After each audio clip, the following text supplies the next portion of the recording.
O meu menino que está na quinta, sexta série já vê essa foto aqui lá no colégio, né? Então a gente tem basicamente aí a pelve masculina, né? Que tem lá apontado.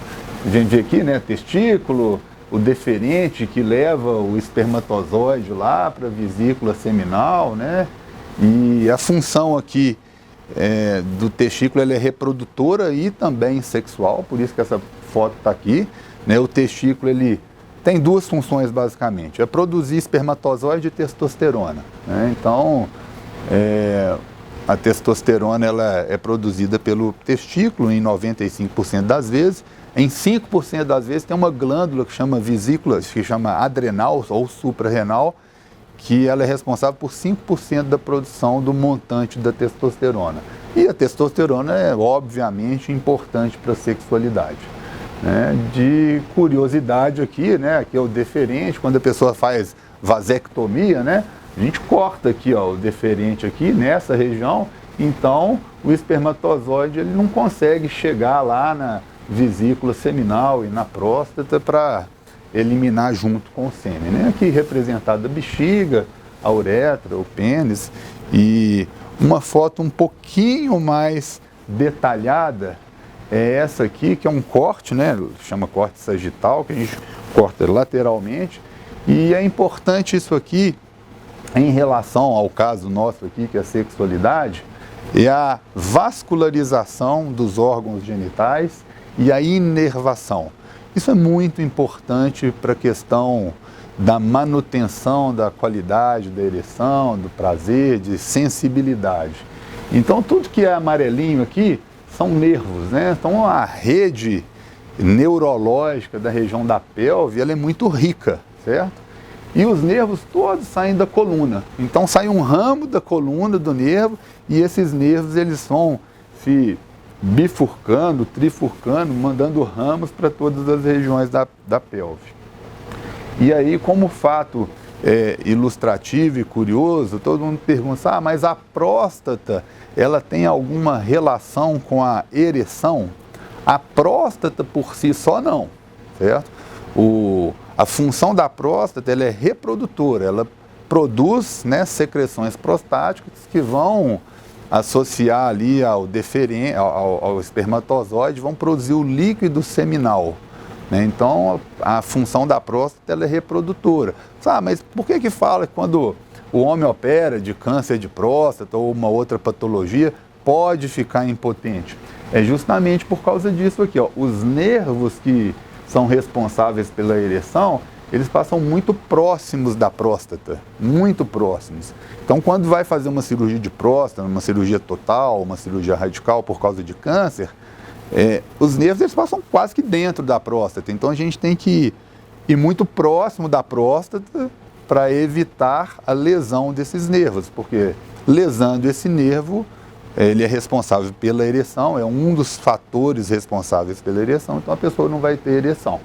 É claro que existem técnicas hoje com cirurgia robótica, que é muito mais precisa, a incidência de problemas sexuais depois de uma cirurgia de próstata ela é minimizada e depende muito também do tamanho do tumor, né? Se o tumor está dentro da próstata, aqui a gente consegue tirar a próstata com o tumor e preservando os nervos, mas quando é um tumor maior, que ele sai da região da próstata, aí não tem como a gente preservar os nervos, senão a gente vai deixar o tumor para trás, que não é o objetivo do tratamento, né? O objetivo do tratamento é sempre a cura do câncer. Então, aqui ilustrando aqui que realmente não é a próstata que é o problema, é a cirurgia da próstata. Pois não. A cirurgia na bexiga, por exemplo, pode afetar a próstata e a questão dos nervos também? Também, porque o nervo ele vem lá de cima e passa aqui perto da bexiga. Esse desenho é um desenho esquemático, mas assim, a cirurgia da bexiga para dar problema sexual tem que ser uma cirurgia bem complexa, não é a cirurgia de cálculo de bexiga, uma coisa mais simples não, sabe? Porque, por exemplo, meu sogro ele fez uma cirurgia de bexiga essa semana e parece que não obteve o sucesso que queria, parece que vai ter que cortar. Ele falou que parece que na hora de cortar talvez tenha que tirar a próstata também. É tumor? É tumor. Operado lá no Feliz Roxo, não? Não, né? Aí quando é um tumor maior, né, um câncer mais avançado da bexiga, e tem que fazer uma cirurgia radical, a cirurgia radical da bexiga, ela envolve a bexiga e a próstata. É uma cirurgia muito complexa, você tem que pegar uma parte de intestino, fazer uma bexiga nova com intestino para a pessoa voltar a urinar naturalmente, mas o mecanismo do problema sexual é neurológico. Então, por exemplo, tem pessoas que operam de intestino nessa região aqui, muito baixa, e pode lesar nervo aqui e causar problema sexual, certo? E aqui também tem a ilustração do pênis aqui com toda a sua vascularização. Tem um nervo que passa aqui no pênis que é superficial, aqui em amarelo. Esse nervo ele não é responsável pela ereção, é responsável pela sensibilidade. Então, a gente já viu e já na mídia, às vezes acontece muito, casos dramáticos, né, de amputação do pênis, a namorada cortou o pênis do cara, e por aí vai. E quando tem a reconstrução nesse nível aqui, a ereção é praticamente normal. O que muda é a sensibilidade, porque esses nervos superficiais, eles são responsáveis pela sensibilidade. Os nervos responsáveis pela ereção, eles entram dentro aqui, né, do abdômen, passam perto da próstata e entram dentro, bem próximo aqui do início do pênis para ser responsável pela ereção. Outro desenho esquemático, né, aqui é para a gente comentar mais da vascularização. Porque para ter uma ereção, a gente precisa de N fatores, certo? E um dos fatores a gente comentou, que é a questão neurológica de nervos, e a outra questão é a questão da vascularização, né? Tem que ter sangue. Se não tem sangue, não tem nada, né? Não tem ereção. Então aqui é um desenho esquemático, né? Que é uma secção aqui, então a gente está vendo o pênis como se ele tivesse cortado aqui, e aqui são estruturas muito interessantes e muito importantes para a gente comentar. A primeira coisa é que esse órgão aqui, essa parte do pênis chama corpo cavernoso, que são dois, e é a parte mais importante para ereção. Eles enchem de sangue, o sangue fica retido ali no corpo cavernoso e provoca uma ereção, né? Uma ereção eficaz. O corpo esponjoso, aonde passa a uretra dentro, também tem uma ereção, mas é uma ereção, ele fica cheio de sangue, mas ela é muito discreta. E quando o pênis tem uma ereção e fica rígido, essa túnica aqui, que chama túnica albugínea, é uma túnica muito forte. Para vocês terem uma ideia, a pressão dentro do pênis durante uma ereção pode chegar até 200 milímetros de mercúrio. Né? É muito, é uma pressão muito tensa. A pressão normal nossa do sangue é 120/80, né? Então é uma pressão muito forte. E essa túnica aqui, ela é uma túnica muito firme, ela é muito forte, muito rígida. Mas às vezes ela pode romper. Não sei se vocês já ouviram falar, existe fratura de pênis, não é só o osso que quebra. Então quando tem ereção e tem uma angulação muito grande, tem uma dobra do pênis em ereção, isso aqui rompe, né? Então o sangue sai todo para fora e é considerado uma fratura. Quando tem fratura de pênis, o sangue sai, então não tem aquele mecanismo de contenção do sangue, a ereção abaixa na hora e é uma urgência médica. A pessoa tem que ir para o pronto-socorro e tem que fazer cirurgia para reconstruir, senão o risco de isso aqui dar uma fibrose, de o sangue não circular ali naturalmente é significativo.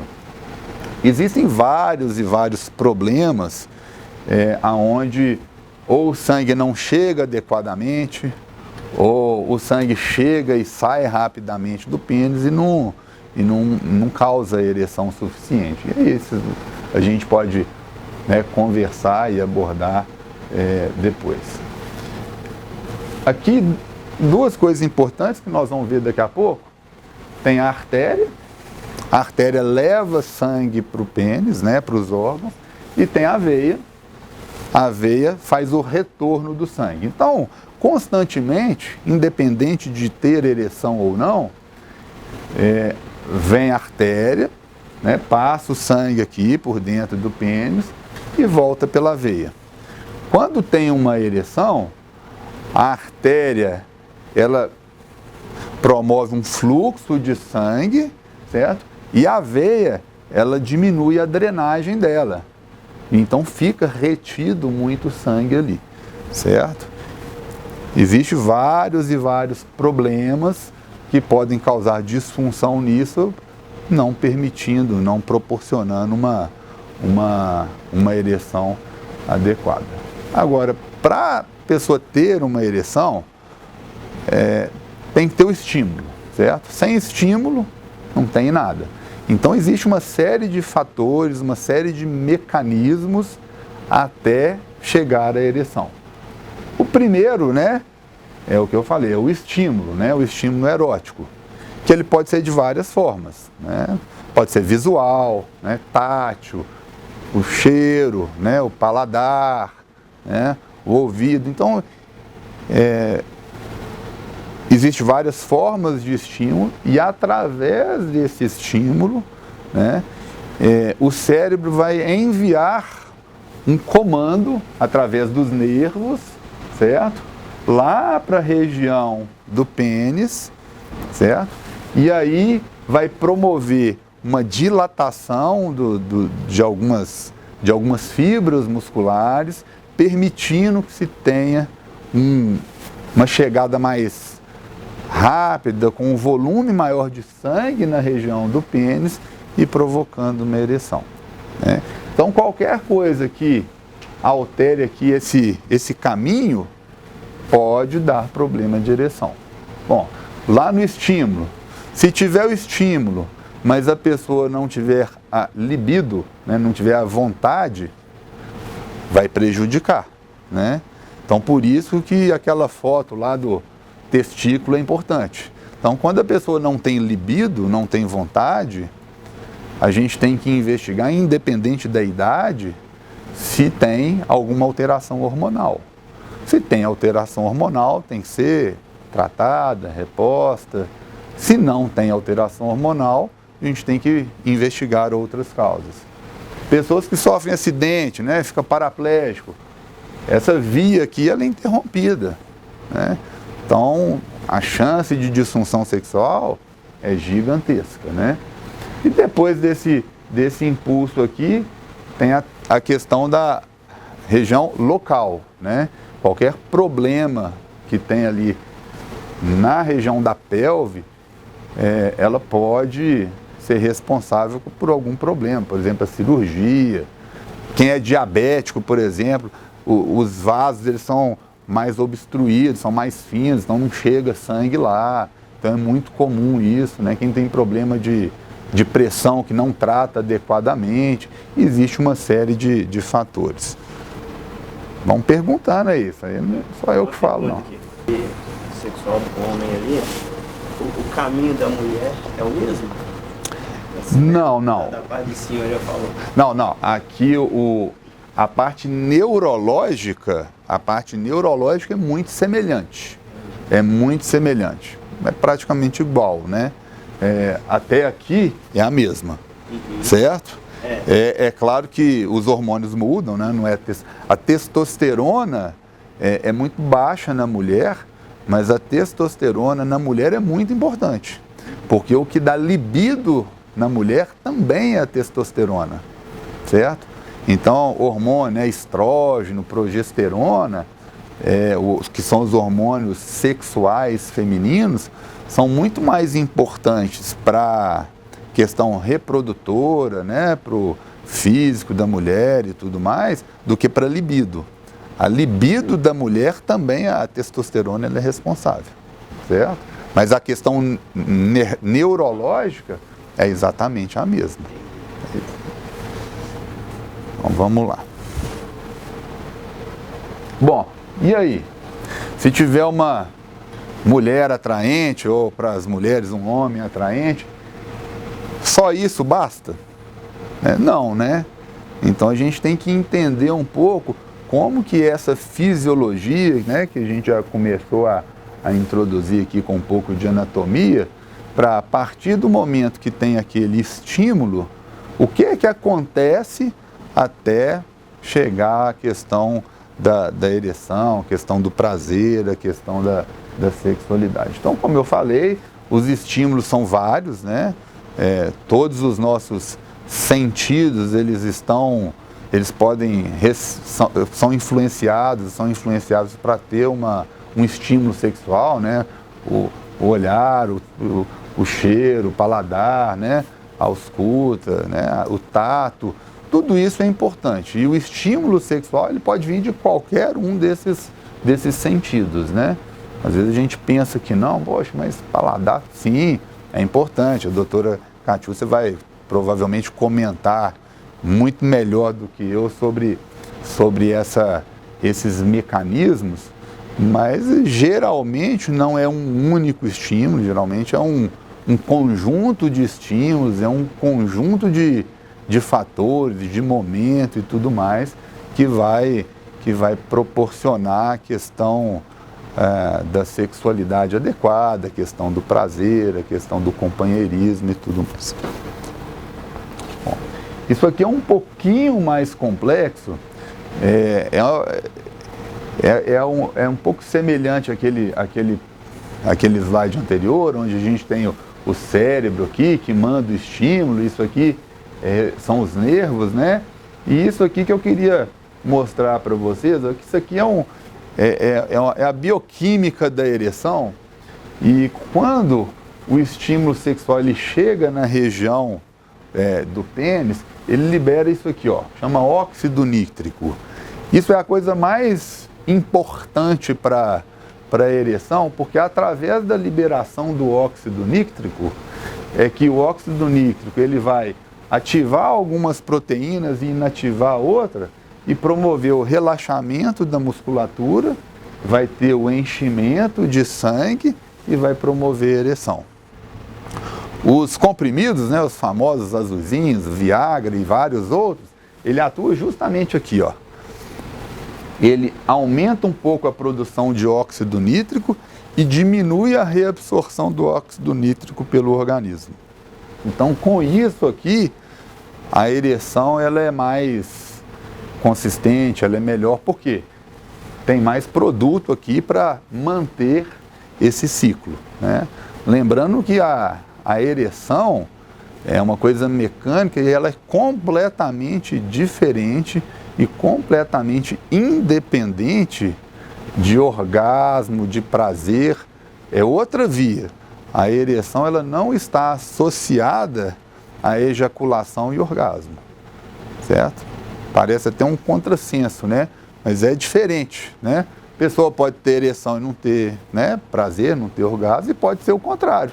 A pessoa pode ter orgasmo, pode ter prazer e não ter ereção nenhuma, certo? Então as vias são diferentes. Na grande maioria das vezes, elas estão juntas, elas estão associadas, inclusive na nossa mente, né? A gente sempre associa uma coisa com a outra, mas são vias completamente diferentes. Então isso aqui, ó, é o mecanismo dos comprimidos, né? E uma curiosidade sobre os medicamentos, vocês sabiam que esse medicamento ele foi inicialmente desenvolvido para tratar problema do coração?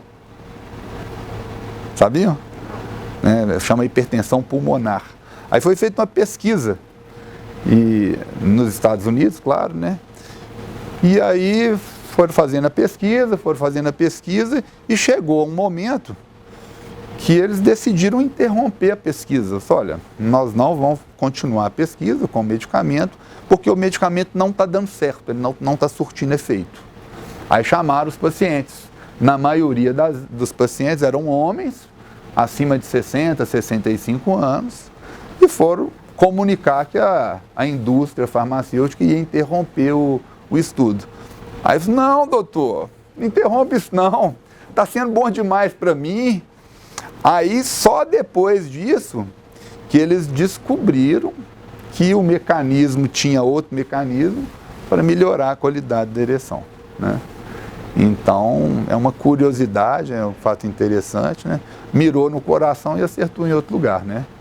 E aí, essa indústria especificamente, que ela estava falida, ia fechar as portas, e hoje ainda é, depois de quase 20 anos, uma das indústrias mais potentes em termos de financeiros e de qualidade, de tamanho mesmo na indústria farmacêutica. Aqui uma visão mais de perto do pênis, né? Isso aqui é aquilo que eu falei com vocês, no estado de flacidez, a artéria, ela está fininha, levando pouco sangue para o pênis e às vezes calibrosas. Então o sangue que chega, circula no pênis e vai embora rápido. No estado de ereção, olha que interessante, a artéria fica mais calibrosa, essas veias aqui, a própria túnica aqui, ó, que chama túnica albugínea, são duas, uma comprime por causa da ereção, uma fica muito colada na outra, comprime a veia e não deixa o sangue voltar, certo? Então o mecanismo da ereção é esse. Então enche a veia, diminui porque forma-se uma compressão das duas túnicas na veia, certo? E o sangue não volta. E aí tem a ereção plena. Então isso aí é a fisiologia da ereção, né? Tem o estímulo sexual na fase de flacidez, né? Tem todo aquele mecanismo que a gente mostrou para chegar à rigidez completa. Lá a pressão pode chegar até 200 milímetros de mercúrio, né? E depois tem a fase de flacidez, né? A fase de flacidez ela pode acontecer por vários motivos, né? Um deles é a falta de estímulo sexual, independente do tipo de estímulo, né? Se for visual, se for tátil, qualquer estímulo, ou nas outras situações, quando a pessoa tem um orgasmo ou tem uma ejaculação. Esse tempo aqui, né? A partir do momento que o paciente tem uma ereção plena, tem a relação sexual, estímulo, tem ejaculação ou perda do estímulo e flacidez, não existe na literatura o que é certo e o que é errado, certo? Aí, qual que é o tempo adequado, né? É muito comum as pessoas nos procurarem por causa de ejaculação precoce. Ah, doutor, estou com ejaculação precoce. Bom, qual que é o tempo? Isso não existe um tempo na literatura, até tantos minutos tantos minutos não é. A definição é o tempo suficiente para o casal, né, ter um ato sexual prazeroso. Lembrando que isso no homem, comparado com a mulher, é muito rápido, né? O homem vai e volta, a mulher não. Ela demora a chegar ao estado de clímax, demora a descer, certo?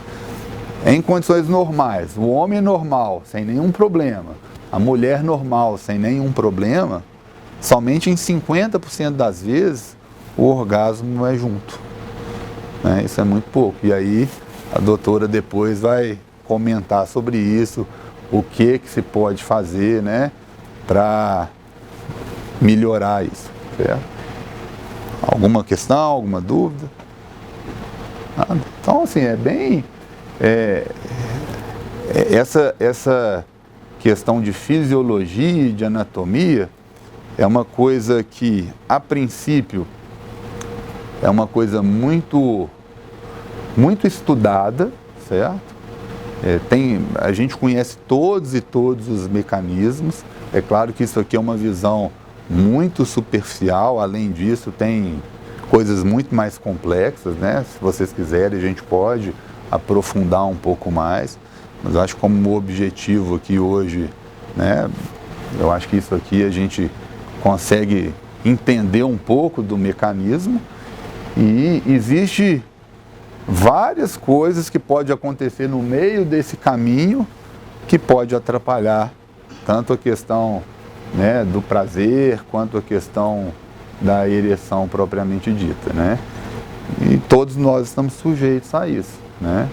Todos nós estamos sujeitos a isso. Eu acho que vale a pena a gente entender alguma coisa, algum motivo que pode causar ou não, para a gente, às vezes eu estou com isso, às vezes eu posso melhorar naquele outro fator, né?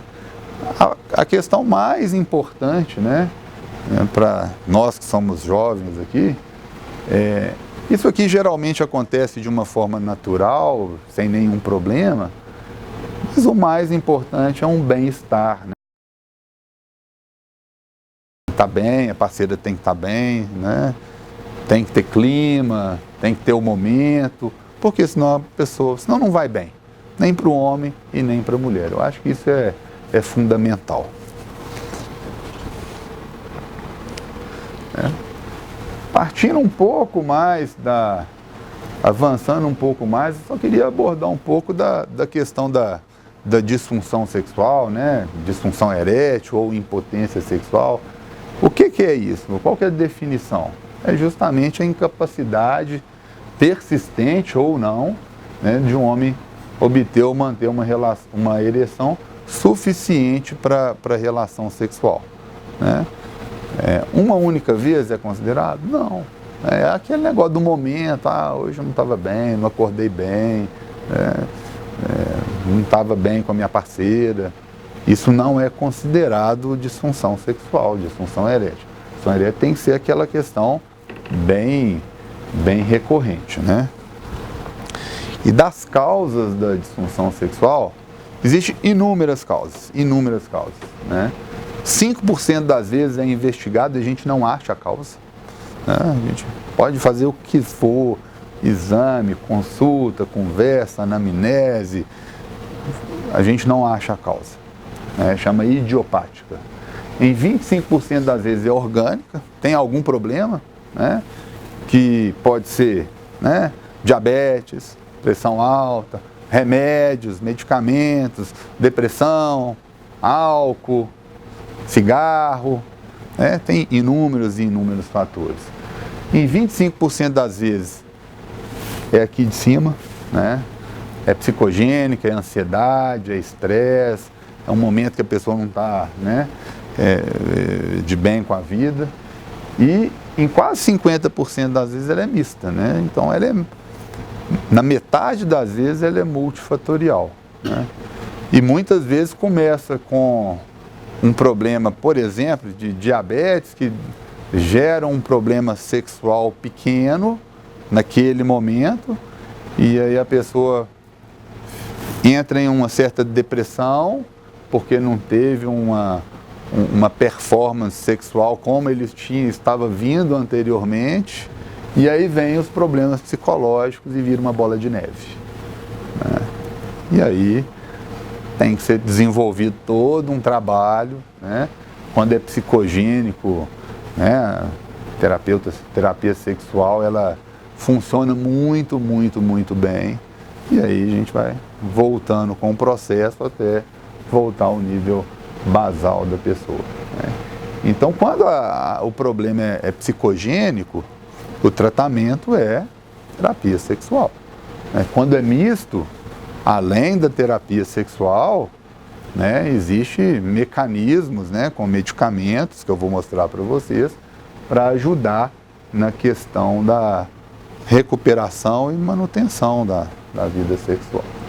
Então, isso aqui é bem interessante, porque muitas vezes a gente acha que a causa psicogênica, né, ela é pequena, mas se somar aqui, 25 mais 45, em 70% das vezes o problema psicogênico está envolvido, né? Ou só psicogênico ou associado a outras coisas, né?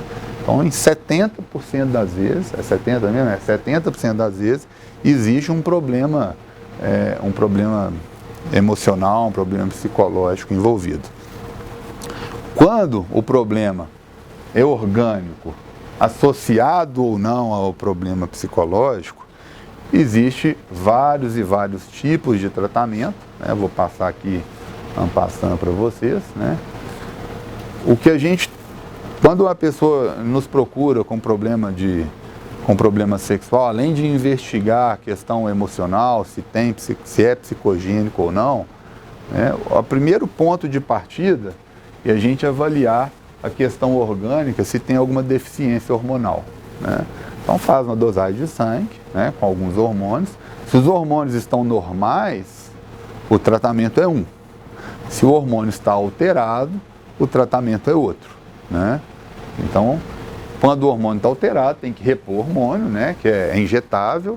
Existem vários tipos de vias de acesso para o hormônio, né? No Brasil a gente usa muito injetável, mas tem um que é transdérmico, tem um que parece um desodorante, né, que chama Axiron, se eu não me engano.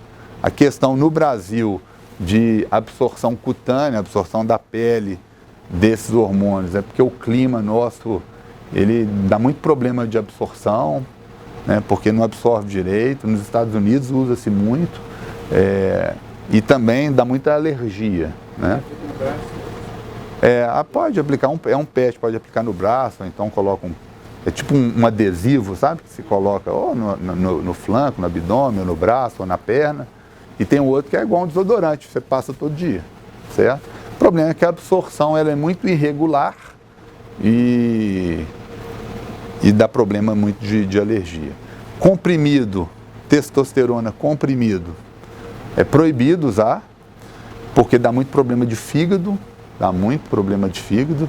Então a gente vê muito problema de pessoas mais jovens, faz academia e vai comprimir testosterona, problema de fígado. E o jovem que não precisa de tomar hormônio por causa de deficiência hormonal, isso é uma febre hoje no Brasil e no mundo também, né? Testosterona em todo mundo para melhorar a performance física e ficar mais bonito e, né, carregar mais peso na academia.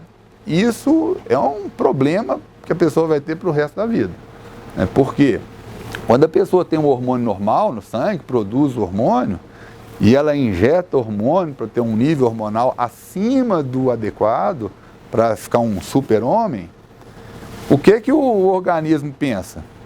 Já tem testosterona, eu não preciso produzir mais. Então o testículo para de produzir a testosterona. E aí o dia que o cara, não vou tomar esse negócio mais não, cansei, o testículo não volta a produzir. Entendeu? Em 5% das vezes, nunca mais. Em 2% das vezes, uma única injeção pode prejudicar e influenciar o resto da vida a produção de testosterona pelo testículo. Então isso aqui é uma coisa muito séria, né? Só que o uso é indiscriminado, então deve.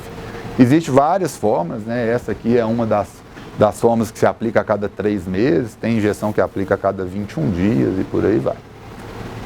Quando não é problema hormonal, é problema na maioria das vezes daquela questão da fisiologia. Ou o sangue não chega direito, ou o sangue chega, mas sai rápido demais, certo? E aí, independente da causa, se é diabetes, se a pessoa tem insuficiência renal e as artérias estão obstruídas, se tem problema de pressão e machucou lá a artéria, se teve um acidente, certo? Se operou de próstata e lesou o nervo e no início não está mantendo uma boa ereção, o tratamento todo tem uma sequência, certo? E a primeira sequência é o tratamento mais simples que tem, que é comprimido, né? Aí tem vários no mercado, né?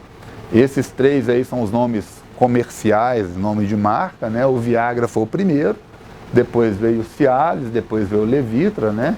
E o nome, né, do sal, do medicamento, o Viagra é o sildenafila, esse é o tadalafila e esse é o vardenafila, tem vários e vários no mercado.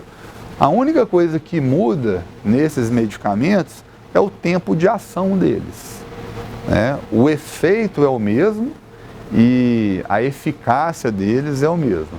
Então o Viagra tem uma duração aí de 6, 8 horas, o Cialis 36 horas e o Levitra em torno de 8, 12 horas. Mas a eficácia é a mesma. Então cada pessoa se adapta, se adequa melhor com um ou com o outro. O Cialis, que é o tadalafila, tem um que é de 5 miligramas, que a pessoa toma todo dia, né? Então a gente usa muito para pessoas que operam de próstata e precisam de manter uma vascularização no pênis, lá independente de ter relação ou não, né? A segunda etapa do tratamento, quando o comprimido não resolve, existe essa bomba de sucção. Aqui no Brasil é muito pouco aceito, por questão cultural. Na Europa usa-se muito, né? Tem um anel, a pessoa põe um anel aqui na base do pênis e tem a bombinha mesmo, que faz a sucção. Aqui no Brasil a gente tem um preconceito em relação a isso. Tem pacientes que têm indicação de usar e não existe, o paciente consegue comprar em loja de sex shop, não consegue em cirúrgica, farmácia, não compra. Aí quando o paciente precisa, você vai encontrar isso só em loja de sex shop. No Brasil é muito...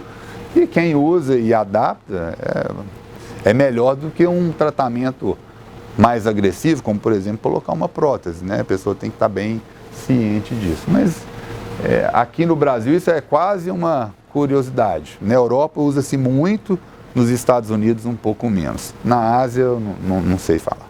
Talvez seja até mais saudável do que tomar um remédio, né? Porque, pelo que eu entendi, parece que isso aí é um estímulo. Na verdade não. Isso aí é o seguinte, isso aí é uma forma de compensação de um problema da anatomia. Qual que é o objetivo disso aí? Você faz aperta aqui com o anel à base do pênis, aí aquele mecanismo do sangue sair muito rápido, que está com problema, não sai, porque você comprimiu ali, certo? E o fluxo de sangue para chegar no pênis, que muitas vezes é falho, né? O paciente que é diabético, a artéria não está funcionando direito, essa bomba faz a sucção. Então a bomba suga o sangue para dentro do pênis, certo? Então compensa algum problema. É uma segunda etapa do tratamento. Então, assim, teoricamente, o comprimido, ele é melhor do que esse, entre aspas, a primeira escolha, porque o comprimido ele é mais fisiológico, né? Vai ter uma ereção natural, a pessoa não precisa de manipular, né? Comprimido tem. Foi boa a sua pergunta pelo seguinte: todos os dias eu escuto lá no consultório, doutor, não vou tomar esse comprimido não tomo porque meu vizinho infartou por causa disso. Não, meu vizinho não tomou isso, meu vizinho morreu, quase morreu. Existe uma contraindicação muito importante, que é a pessoa que tem problema de coração e grave. Por dois motivos. Aquele óxido nítrico lá que o sildenafila, os medicamentos, ele aumenta a concentração. Existe um medicamento que toma-se quando a pessoa tem problema de coração grave, que chama nitrato. Ele mantém esse óxido nítrico em uma quantidade mais alta naturalmente no organismo, para o efeito do coração. E esses medicamentos aumentam muito, então o medicamento é potencializado o efeito. E aí a pessoa pode realmente ter um mal súbito e morrer. Então quem toma esse medicamento, nitrato especificamente, é proibido tomar os comprimidos. E a outra questão não é nem a questão do comprimido mesmo. Por quê? Quem tem problema coronário, cardíaco, né, problema de coração grave, não consegue subir um lance de escada. Se subir 2, infarta. E o ato sexual é uma atividade física vigorosa. O ato sexual do início ao fim equivale-se a subir 10 lances de escada. Então, você pegar um paciente, tem um problema de coração grave, você, vai daqui até no 5º andar, sobe e desce. Ele não vai, para no meio do caminho. Então, são esses dois principais contraindicações. O que você considera um problema de coração grave? Problema de coração grave é aquela pessoa que não consegue andar uma quadra que cansa. Assim, bem sumário, né? Problema de pressão alta. Não tem problema nenhum. Eu tomo remédio X para pressão, Atacandis, Assertil, Atenolol, problema nenhum, certo? Então, geralmente, quando a pessoa tem algum problema coronário, um problema de coração mais grave, ela já tem as suas limitações, e aí a gente faz, de nós aqui ninguém. Limitações, esforço físico ou uso do medicamento. Uma outra contraindicação são alguns problemas específicos nos olhos. Porque esse medicamento, principalmente o sildenafila, que é o Viagra, ele não é porque o comprimido é azul não, mas ele tem uma interação com a retina e a pessoa enxerga meio azulado, certo? E quem tem problemas mais sérios de vista, não é a miopia, esses problemas comuns que a gente tem, não. É problema sério de retina, certo? Tem uma contraindicação de tomar, porque senão a visão pode piorar, né? Eu já tive muitos pacientes, fiquei enxergando meio azulado, é isso mesmo. Depois que passou o efeito do remédio, voltou ao normal. Mas é isso mesmo, né? Tem muitos efeitos colaterais, né? A pessoa fica com a face mais avermelhada, nariz congesto, por causa do mecanismo do efeito. Tem o outro, que é o Cialis, que é o Tadalafila, dá muita dor muscular, né? Porque o medicamento vai lá na musculatura, dá dor muscular. Então são efeitos colaterais muito comuns, mas as pessoas, na maioria das vezes, toleram muito bem e não tem problema nenhum. E não acontece em todo mundo. Agora, de contraindicação mesmo, que é super importante, essa questão do problema cardiológico, que é proibitivo mesmo, né? É muito incomum a pessoa ter esse tipo de problema específico que o risco seja proibitivo, sabe? Muito incomum. Depois dessa segunda fase, existe outra forma de tratamento, que é a colocação de injeção, medicamento, direto do pênis. São vários tipos, né, de medicamentos com os seus efeitos colaterais. Isso é um problema que a pessoa tem, um problema mais grave, que o comprimido não resolveu, que a bomba de sucção não resolveu, ou que a pessoa não se adaptou, né? E aí, ao invés de indicar a colocação de uma prótese de uma vez, tem essa opção, né? Esse medicamento ele promove uma dilatação do pênis e tem a ereção artificial. Quem é diabético e usa insulina e tem problema de ereção, se adapta muito bem com isso, porque já está acostumada a tomar picadinha, insulina, né? Então, toda vez que for ter relação tem que aplicar. Ele mesmo vai aplicar, né? Diabético que toma insulina não adapta muito bem, porque já toma insulina ali, então. Qual é a função dessa injeção? Provocar é um medicamento, né? Chama papaverina, fentolamina e prostaglandina, são 3, sendo usados em associação ou não, e o objetivo é promover a dilatação, e aí vai ter um fluxo muito rápido de sangue ali, e vai ter uma ereção muito vigorosa, certo? Claro que tem problemas, né? Vai aplicar ali, pode infeccionar, pode dar fibrose, mas é uma forma de tratamento para quem tem problema sério de ereção, né? E a última alternativa, isso aqui é a última linha de tratamento, né? Quando você já tentou de tudo, né? É a colocação de uma prótese, né? A prótese tem vários e vários tipos de prótese. A mais comum que a gente usa aqui no Brasil é essa aqui que chama semi-rígida. Você coloca a prótese é colocada dentro do corpo cavernoso, onde vai o sangue ali. Promove uma ereção artificial, e aí quando a prótese é semi-rígida vai ficar com o pênis bem ereto e tendo a possibilidade maleável Aí você pode dobrar ela para um lado, dobrar para o outro. Essa que a gente mais usa no Brasil. E essa aqui é a prótese inflável, né? O mecanismo é o mesmo, coloca a prótese lá no corpo cavernoso, onde enche o sangue, mas é um mecanismo complexo, que tem uma bombinha, tem um reservatório de líquido aqui, e aí quando você aperta essa bombinha, esse líquido ele vem para a prótese e causa a ereção. Depois da relação sexual, a pessoa dobra um pouco o pênis, o líquido ele sai da prótese, volta para o reservatório, e aí o pênis fica em estado de flacidez, né? A gente coloca muito pouco dessa prótese aqui, porque ela é muito cara no Brasil. Uma prótese dessa aqui, alguém quer chutar o preço dessa prótese aqui? Mais ou menos. 75 mil. Isso aí. É de 60 a 90 mil reais uma prótese dessa aqui. É muito caro. Essa aqui, ela depende do fabricante. Essa aqui custa de 1.800 a 8 mil reais. Certo? Então, isso limita muito. Tem um intermediário, né? Não tem.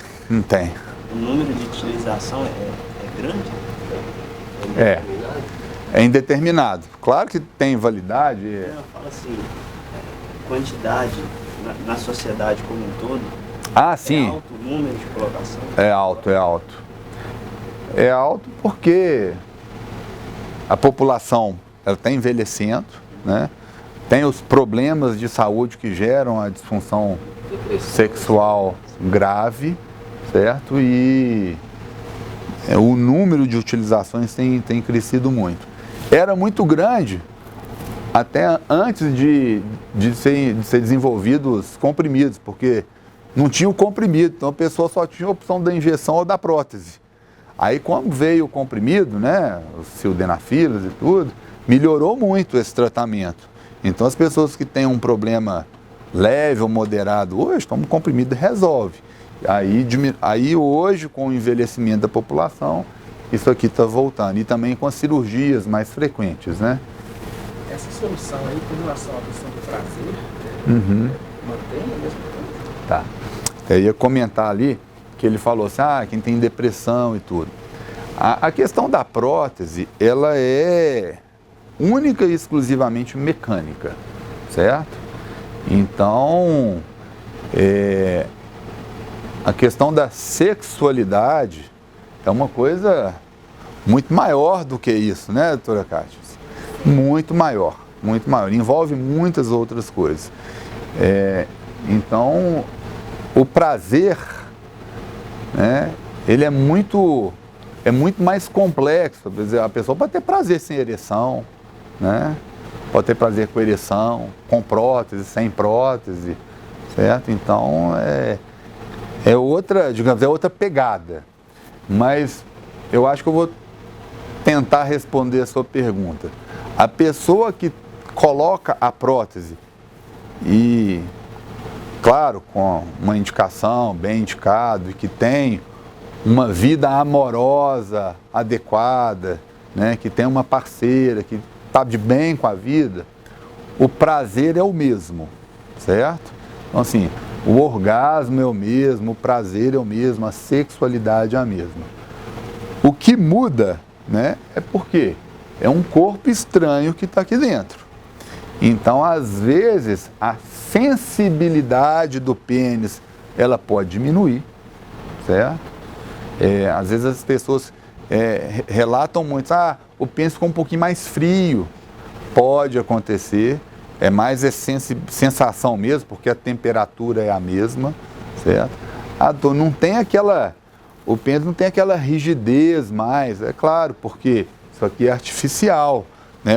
Aonde o corpo cavernoso enche de sangue, a gente destrói o corpo cavernoso para colocar a prótese dentro, né? Então, o esponjoso sim, que vai à uretra.